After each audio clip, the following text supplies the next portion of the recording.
Allez, Angela, Bon alors, raconte-nous un peu. ben, je vais essayer de dire ce que je sais. Pour commencer, ma mère est rentrée en bateau lorsque comment on appelle ça, les Asturies sont tombées aux mains des franquistes. Toutes les Asturies, parce qu'ils se battaient avec les mineurs, il y avait les industries, il y avait les mineurs.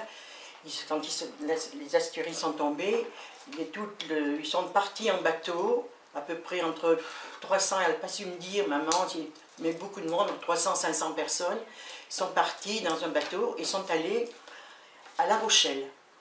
Dans le bateau, ils avaient hommes, femmes, enfants, et ils avaient amené le trésor des Asturies, c'est-à-dire tout ce qui appartenait à l'Église et tout ce qui appartenait à l'État. Ce trésor, il avait pour aider les gens à vivre en France. En 1936, avant qu'ils partent pour La Rochelle, ma mère et toutes ses amies ont vu des atrocités perpétrées par les morts qui étaient arrivés avec l'armée franquiste. Franco était arrivé d'Afrique et avec des régiments de morts. Alors eux, ils avaient tous les pouvoirs, mort, viol et mutilation sur les gens. Et maman me disait qu'ils avaient vu se promener avec des colliers d'oreilles autour du cou.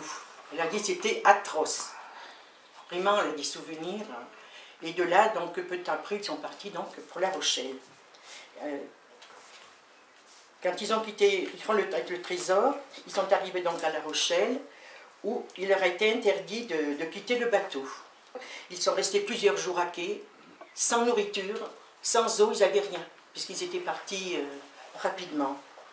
Les structures, il n'y avait pas de structure pour les recevoir. On leur donnait un petit peu à manger par-ci par-là, mais tous n'y avaient pas droit parce qu'ils étaient très nombreux. Et ils sont donc partis pour Barcelone. Une nuit, on est venu leur dire à Barcelone, quand ils sont restés, je ne sais pas combien de temps ils sont restés dans le camp de Barcelone. Ils sont venus leur dire en 1939 que les Allemands approchaient, que les franquistes approchaient, qu'ils n'étaient pas loin, qu'il fallait qu'ils s'en aillent. Les femmes en premier, donc ils ont affrété des trains. Ils sont partis, il y a plusieurs trains, plusieurs endroits de lieux de départ. Il y en a qui sont partis en direction d'Argelès, d'autres de Saint-Cyprien, d'autres de Limoges, Toulouse, Bordeaux, et d'autres camps que je ne sais pas d'après maman. Donc, on arrivait, c'était en février 1939. Maman est arrivée à la frontière française, à Port-Bou, où on les a laissés le train les a laissés en race campagne. Ils ont dû faire à pied de Port-Bou, de la campagne, jusqu'à l'arrivée comment on appelle ça, à Cerbère. Ils ont traversé à Cerbère, ils étaient à pied, avec les valises, les enfants, les vieillards. Et ils étaient là-bas, ils étaient attendus par un train qui les a emmenés, donc un groupe à Argelès et un groupe à Saint-Cyprien, parce que d'autres trains étaient partis dans l'autre direction. Mais ils étaient dispatchés comme ça, ils ne savaient pas du tout où ils allaient. À Barcelone, donc, il y a eu plusieurs trains, les uns donc, pour Port-Bou, comme je disais, Limoges, donc Barcelone, Bordeaux, Toulouse. Et le départ de Barcelone, ma mère a été séparée de ses deux sœurs. Elle avait deux sœurs. Une sœur s'est retrouvée dans un camp à Limoges et l'autre à Saint-Cyprien.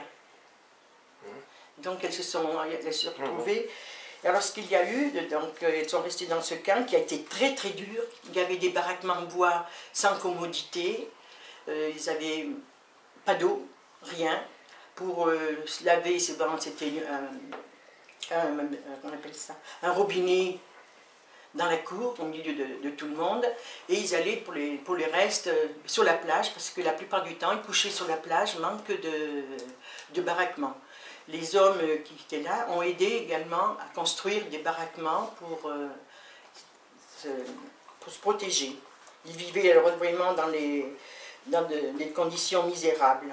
Ils étaient surveillés par des gardiens qui leur en voulaient d'être là, d'envahir le pays et qui leur disaient sans arrêt de retourner voir Franco, ils les insultaient. C'était vraiment, maman disait que c'était quelque chose d'atroce. Il y a des gens qui leur emmenaient de temps en temps à manger des fruits et du pain. D'autres venaient les insulter. C'était vraiment pas agréable du tout. Dans ces camps, il y en a beaucoup qui mouraient. Ils mouraient de faim, de froid, de fatigue. Ils n'avaient pas de médicaments pour se soigner. Il y a beaucoup les vieillards qui étaient déjà épuisés de faire déjà la marche pour venir jusqu'à Argelès et tout ce qu'ils ont vu. Dans un certain temps, ils ont regroupé les familles et les gens d'une même région. Et les autres, ils se trouvaient ailleurs, ils étaient séparés par petits clans. Mais c'était vraiment très très dur. Et puis un beau jour, alors là je ne sais pas si c'est maman qui a été à Saint-Cyprien ou sa sœur qui était à Argelès, parce qu'elle confondait souvent les deux dans la fac. Et ils ont essayé de regrouper les familles et les gens d'une même région dans un autre camp. Bon, c'était des camps comme on appelle, de concentration, mais plus des camps de regroupement. Et toujours, ils étaient entourés de barbelés. Ils n'avaient pas le droit d'aller en ville, de sortir, ils étaient enfermés dans ces camps. À Saint-Cyprien, je ne sais pas si c'est maman qui est allée rejoindre sa sœur ou c'était l'inverse, c'était un peu flou.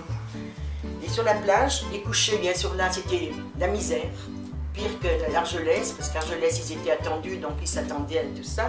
Mais à Saint-Cyprien, ils couchaient à même la plage, sans couverture, ils n'avaient rien, ils n'avaient pratiquement pas de baraquement, rien à manger. Et c'était les hommes qui étaient là, les Espagnols, qui avaient monté à la hâte des baraquements pour les vieillards et les enfants.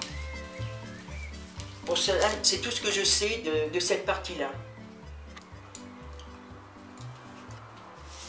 Donc elle a retrouvé sa sœur, Nathalie, on l'appelait Nathalie, elle était venue au mois de